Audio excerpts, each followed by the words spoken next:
GLRS ઇકાઈની YouTube ચેનલમાં હું આપનું હાર્દિક સ્વાગત કરું છું. તો આજે આપણે ધોરણ 12 કોમર્સ વિષય અર્થશાસ્ત્ર એમાં ચેપ્ટર 10 ઉદ્યોગ ક્ષેત્ર વિશે માહિતી મેળવવાના છે. તો આ ચેપ્ટરમાં આપણે કયા કયા મુદ્દાઓની ચર્ચા કરવાના છે તેની સૌપ્રથમ માહિતી મેળવી લઈએ. પહેલાં છે પ્રસ્તાવના, ત્યારબાદ છે ઉદ્યોગ ક્ષેત્રનું મહત્ત્વ અને ઉદ્યોગ ક્ષેત્રનું મહત્ત્વ સ્પષ્ટ કરતા વિવિધ મુદ્દાઓની આપણે ચર્ચા કરીશું. તો સૌપ્રથમ આપણે પ્રસ્તાવનાની ચર્ચા કરીએ. તો દુનિયાના દેશોમાં ઉદ્યોગ, કૃષિ અને સેવા ક્ષેત્ર એમ 3 ક્ષેત્રનો સમન્વય થયેલો જોવા મળે છે. તેમાંથી ઉદ્યોગ ક્ષેત્ર ઉત્પાદકીય ક્ષેત્રો હોય અર્થતંત્ર માટે ખૂબ જ અગત્યતા ધરાવે છે. તેમાં પણ સાઉદી અરેબિયા જેવા પેટ્રોલિયમની નિકાસ કરતા દેશોને બાદ કરતા મોટાભાગના દેશો ઔદ્યોગિક અને વિકસિત દેશો છે. દાખલા તરીકે જોઈએ તો અમેરિકા, બ્રિટન અને જાપાન. પરંતુ ઔદ્યોગિક દેશો હોય અને વિકસિત દેશો હોય તેવા સંખ્યાબંધ ઉદાહરણ આપણને જોવા મળે છે. તેથી જ દુનિયાના દેશોનું એવું માનવું છે કે દેશનો ઝડપી આર્થિક વિકાસ સાધવો હોય તો ઔદ્યોગિક ક્ષેત્ર ખૂબ જ જરૂરી છે. આ હતી પ્રસ્તાવના. હવે આપણે જોઈએ ઉદ્યોગ ક્ષેત્રનું મહત્ત્વ. તો ઉદ્યોગ ક્ષેત્રનું મહત્ત્વ દેશનો આર્થિક વિકાસ સાધવા માટે, કૃષિ ક્ષેત્રનો વિકાસ સાધવા માટે, રોજગારીની નવી તકો સર્જવા માટે, લોકોની આવકમાં ઝડપી વધારો કરવા માટે અને લોકોના જીવન ધોરણમાં સુધારો કરવા માટે ઔદ્યોગિકરણ જરૂરી છે.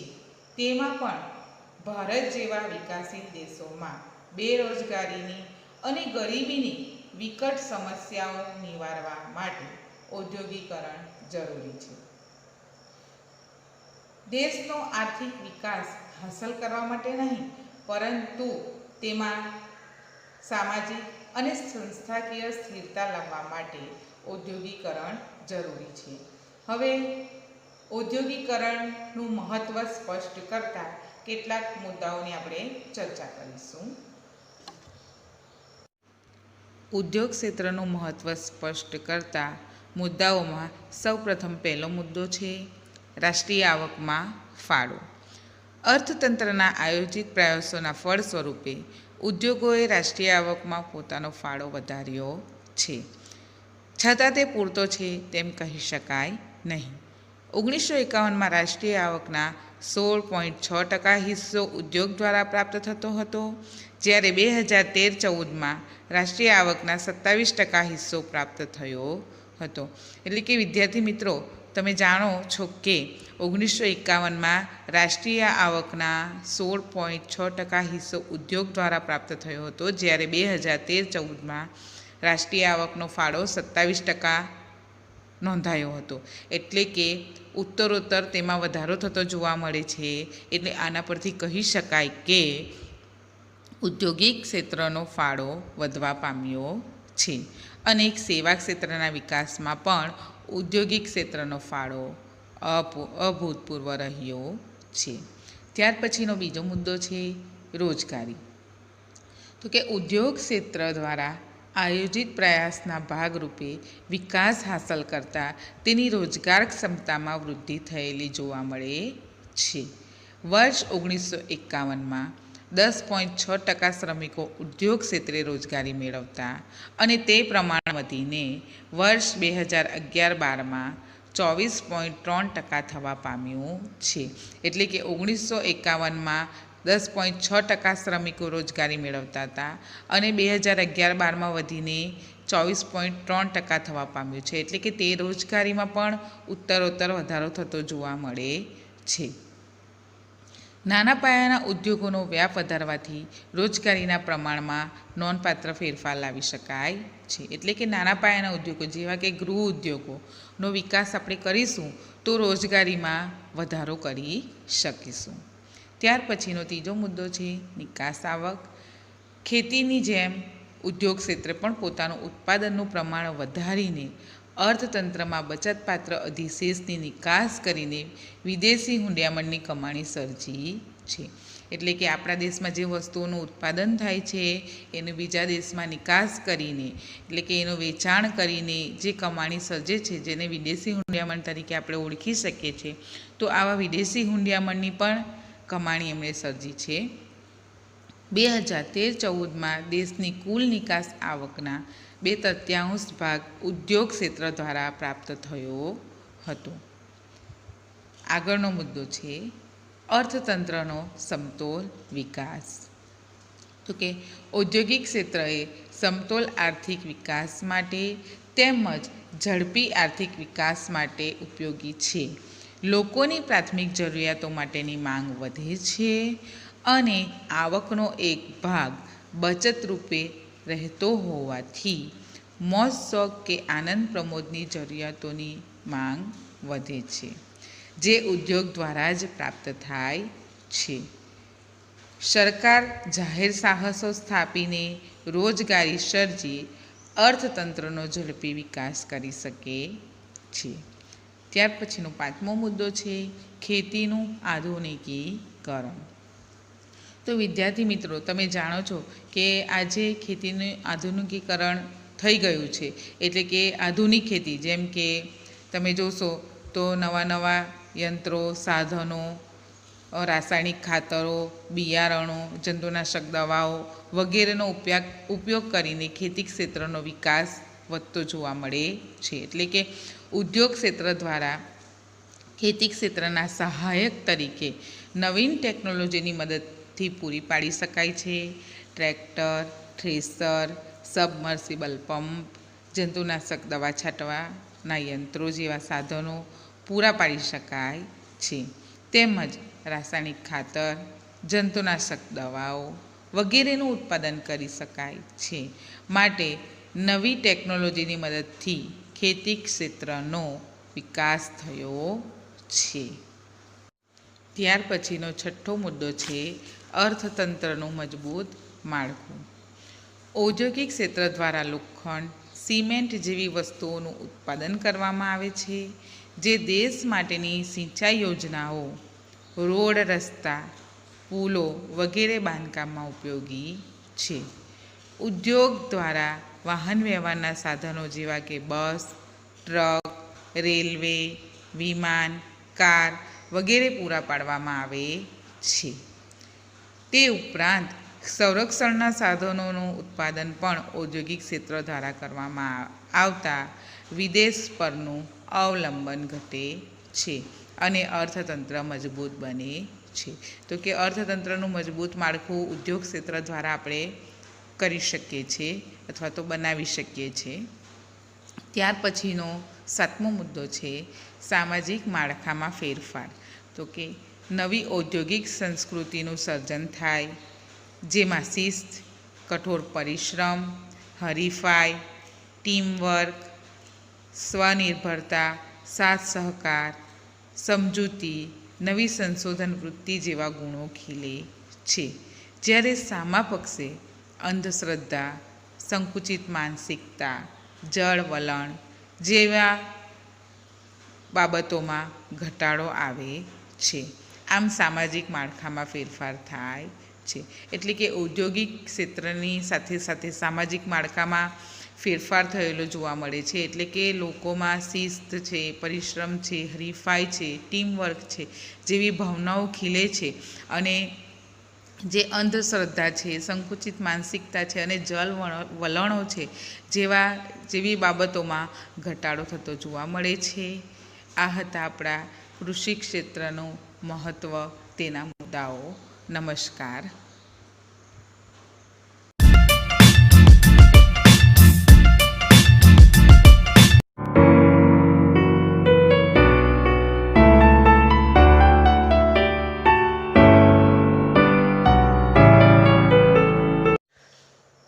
નમસ્કાર વિદ્યાર્થી મિત્રો, GLRS ઉકાઈની યુટ્યુબ ચેનલમાં હું આપનું હાર્દિક સ્વાગત કરું છું. તો આજે આપણે ધોરણ 12 કોમર્સ વિષય અર્થશાસ્ત્ર એમાં ચેપ્ટર 10 ઉદ્યોગ ક્ષેત્ર વિશે માહિતી મેળવવાના છે. તો આ ચેપ્ટરમાં આપણે કયા કયા મુદ્દાઓની ચર્ચા કરવાના છે તેની સૌપ્રથમ માહિતી મેળવી લઈએ. પહેલાં છે પ્રસ્તાવના, ત્યારબાદ છે ઉદ્યોગ ક્ષેત્રનું મહત્ત્વ અને ઉદ્યોગ ક્ષેત્રનું મહત્ત્વ સ્પષ્ટ કરતા વિવિધ મુદ્દાઓની આપણે ચર્ચા કરીશું. તો સૌપ્રથમ આપણે પ્રસ્તાવનાની ચર્ચા કરીએ. દુનિયાના દેશોમાં ઉદ્યોગ, કૃષિ અને સેવા ક્ષેત્ર એમ 3 ક્ષેત્રનો સમન્વય થયેલો જોવા મળે છે. તેમાંથી ઉદ્યોગ ક્ષેત્ર ઉત્પાદકીય ક્ષેત્રો હોય અર્થતંત્ર માટે ખૂબ જ અગત્યતા ધરાવે છે. તેમાં પણ સાઉદી અરેબિયા જેવા પેટ્રોલિયમની નિકાસ કરતા દેશોને બાદ કરતા મોટાભાગના દેશો ઔદ્યોગિક અને વિકસિત દેશો છે. દાખલા તરીકે જોઈએ તો અમેરિકા, બ્રિટન અને જાપાન. પરંતુ ઔદ્યોગિક દેશો હોય અને વિકસિત દેશો હોય તેવા સંખ્યાબંધ ઉદાહરણ આપણને જોવા મળે છે. તેથી જ દુનિયાના દેશોનું એવું માનવું છે કે દેશનો ઝડપી આર્થિક વિકાસ સાધવો હોય તો ઔદ્યોગિક ક્ષેત્ર ખૂબ જ જરૂરી છે. આ હતી પ્રસ્તાવના. હવે આપણે જોઈએ ઉદ્યોગ ક્ષેત્રનું મહત્ત્વ. તો ઉદ્યોગ સૂત્રનું મહત્ત્વ દેશનો આર્થિક વિકાસ સાધવા માટે, કૃષિ ક્ષેત્રનો વિકાસ સાધવા માટે, રોજગારીની નવી તકો સર્જવા માટે, લોકોની આવકમાં ઝડપી વધારો કરવા માટે અને લોકોના જીવન ધોરણમાં સુધારો કરવા માટે ઔદ્યોગિકરણ જરૂરી છે.